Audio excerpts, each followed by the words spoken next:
Hey everyone, today we are going to talk about how to use MIDI with your Digitakt. This is a huge subject because it really depends on what the hardware or software that you're using as a MIDI destination. But I'm going to try and present to you some of the idiosyncrasies of the Digitakt and using MIDI and just give a brief overview on how to use it. And I'm going to use Arturia V Collection's Profit to do so. From here, most of it's pretty intuitive. I'll point out the things that gave me a little bit of trouble at the beginning, and I hope that you can apply these concepts to whatever you're trying to control. But it should be a pretty straightforward and short video. Before I get there, I just want to thank Perfect Circuit once again for sponsoring this video series. If you are thinking about getting some new hardware, definitely check them out. I buy a ton of stuff from them. They ship worldwide, and they're just generally good people. So I feel good about supporting retailers that I think contribute to the community, and Perfect Circuit definitely does that. There are affiliate links in the descriptions of all my videos, so if you feel like supporting my channel, you can buy through those links at no additional cost to you. So enough of that, let me show you how to use MIDI. So the first thing you're going to want to do is go to the source page.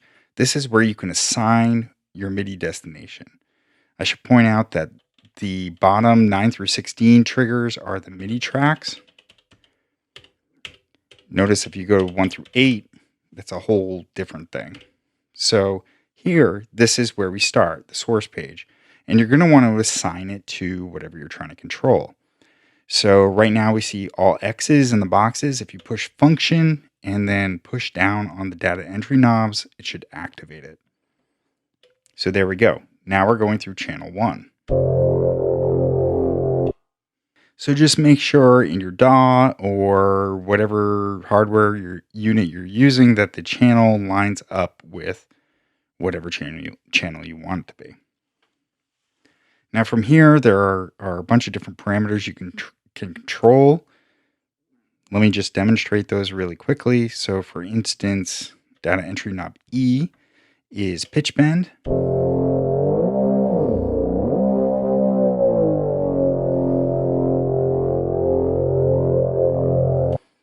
You can control it in the same way you can control other things and set in trig locks and do all of that stuff.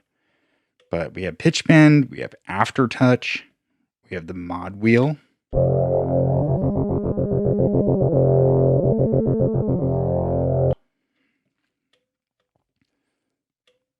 Over here, this is a breath controller,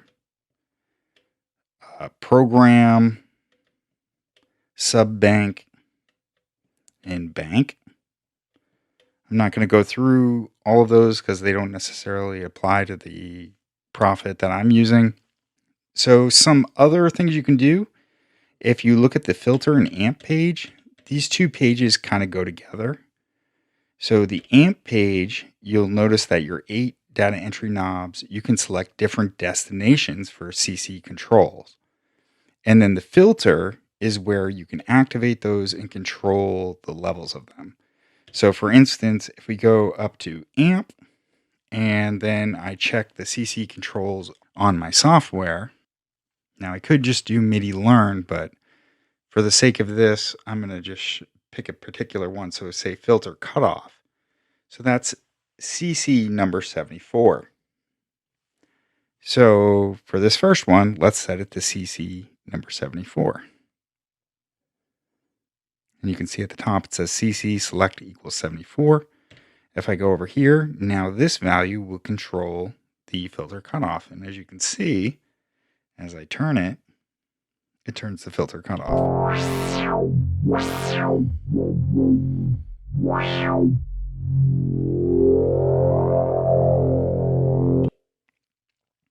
And you can control up to 8 values. And it can be anything you want. So that's how the filter and amp page work. We've already gone through the source. Now here's where the fun part comes. Programming in your triggers. So this works just like everything else. If you go to the grid recording mode, you can just kind of enter in triggers.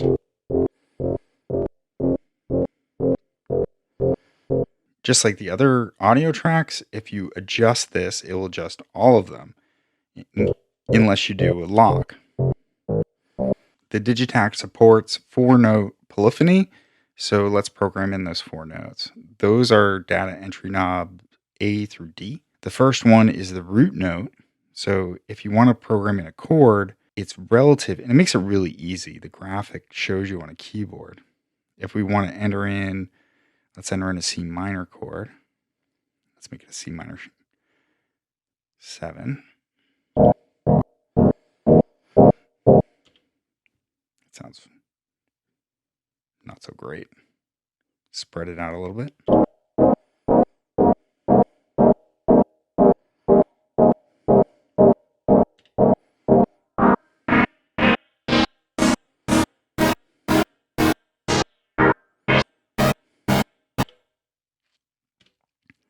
And I should note that this is kind of something that's unique to the Digitakt. As you change the root note, number 1, it keeps the same chord shape and just adjusts to whatever root note you want. So if we wanted to say, have it go from C minor to F minor, just go up like that.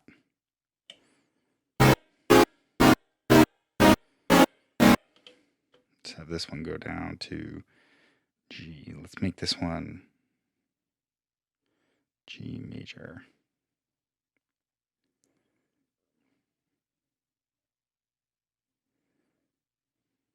Got a little bit confused as to which one was which.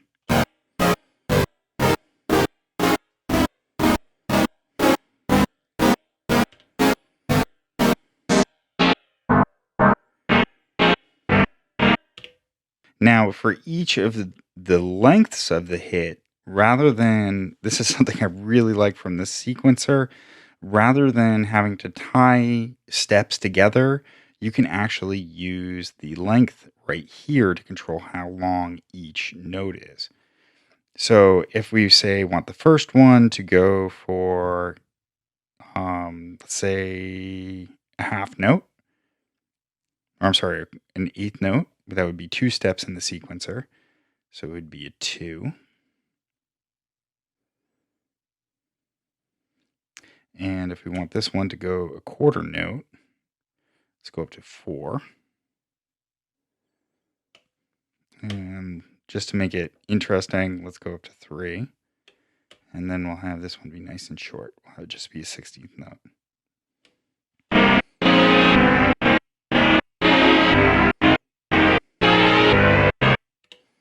So you can see it's pretty easy to control. This doesn't sound the greatest. I'm not spending too much time because we're demonstrating the MIDI rather than sound design.